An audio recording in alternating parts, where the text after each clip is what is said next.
Oke, selamat pagi semua Bapak. Apa kabar hari ini? Semoga selalu sehat ya. Nah, anakku sekarang, mari kita mulai pelajaran kita dengan berdoa. Dalam nama Bapa dan Putra dan Roh Kudus. Amin. Selamat pagi Tuhan, terima kasih semua atas berkat yang Kau berikan kepada kami. Kami mau belajar Tuhan, semoga Engkau tetap melindungi kami dan terutama Engkau membimbing kami di dalam pemahaman pelajaran pada hari ini. Demi Kristus Tuhan kami. Amin. Dalam nama Bapa dan Putra dan Roh Kudus. Amin.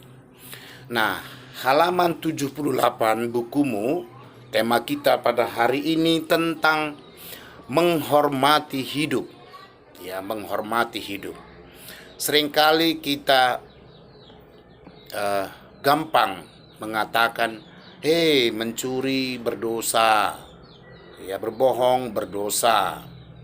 Tetapi ada satu yang lupa kita sering. Kita tidak menghormati hidup kita, itu termasuk dosa berat.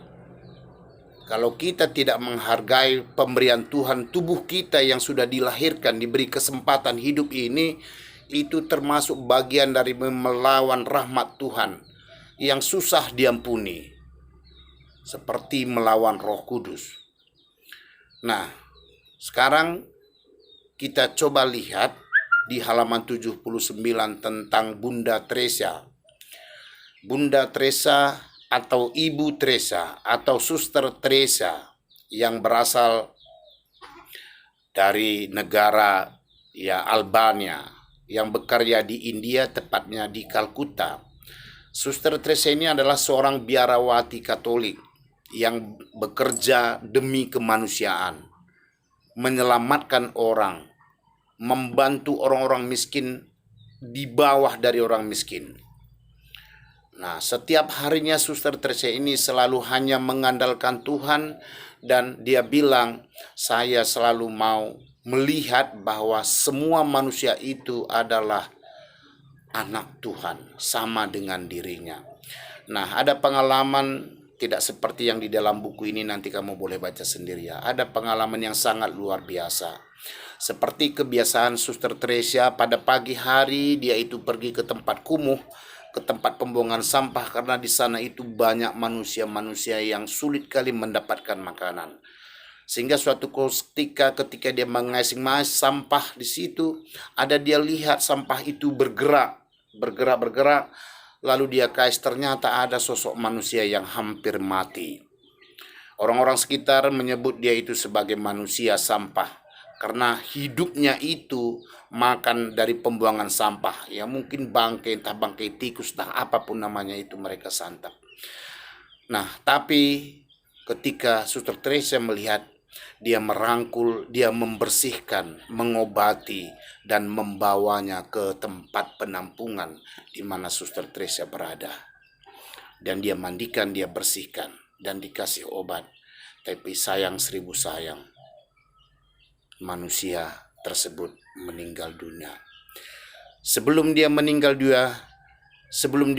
dia tersenyum kepada Suster Teresa. Dan itulah senyum dia yang pertama, dan itulah senyum dia yang terakhir. Saat itulah dia merasakan bahwa dia sebenarnya adalah manusia. Dia merasa hidupnya dihargai. Walaupun orang tidak melihat, orang tidak memperhatikan, tapi Suster Teresa melakukan itu kepada manusia tersebut. Dan manusia tersebut untuk pertama kalinya merasa dirinya itu manusia, yang selama ini dia anggap dia sama dengan binatang-binatang yang berkeliaran di tempat sampah tersebut. Nah, anakku sekalian, mulai dari situ, hargailah hidupmu. Hargai juga hidup orang. Hargai juga hidup orang tua yang begitu berjuang untuk kamu, untuk masa depan anak-anaknya. Apalagi situasi ini, situasi pandemi ini membuat orang tua itu sangat capek, membuat orang tua itu sangat sedih, bisa membuat orang tua itu sangat depresi atau stres. Jadi jangan tambah lagi beban orang tua. Semua tugas-tugas yang diberikan dari sekolah itu hendaknya tak usah lagi dibantu oleh orang tua, tak usah diawasi. Kalau memang kamu mau menghargai hidupmu, dengan belajar berarti kamu menghargai hidupmu. Dengan belajar kamu akan menentukan masa depanmu. Karena suka tidak suka, orang tua kita akan pergi menghadap Tuhan. Dan kamu harus hidup mandiri. Maka mulai dari sekarang hargailah hidupmu dengan belajar. Hargailah hidupmu dengan selalu berdoa. Hargailah hidupmu dengan selalu mengandalkan Tuhan. Kita ini adalah manusia lemah. Dengan menghargai hidup kita, menjaga kesehatan dan masa depan kita dengan perjuangan belajar, dan belajar, berarti kamu menghargai hidupmu. Dan itu disukai Tuhan. Pasti Tuhan memberkati. Semoga teladan Suster Tresia ini kamu boleh baca juga di Google atau di mana saja, kisah-kisah inspiratif dari Suster Tresia ini memotivasi kamu untuk berjuang lebih banyak lagi, untuk menghargai hidupmu. Dan kita tahu pasti hal-hal yang baik selalu Tuhan berkati. Amin. Terima kasih. Semoga penjelasan ini bisa kamu pahami. Nah, walaupun pada pagi hari ini tidak ada tugas, tetapi yang paling penting kamu tahu kamu harus bertanggung jawab untuk menghormati hidupmu. Amin. Dalam nama Bapa dan Putra dan Roh Kudus. Amin. Terima kasih.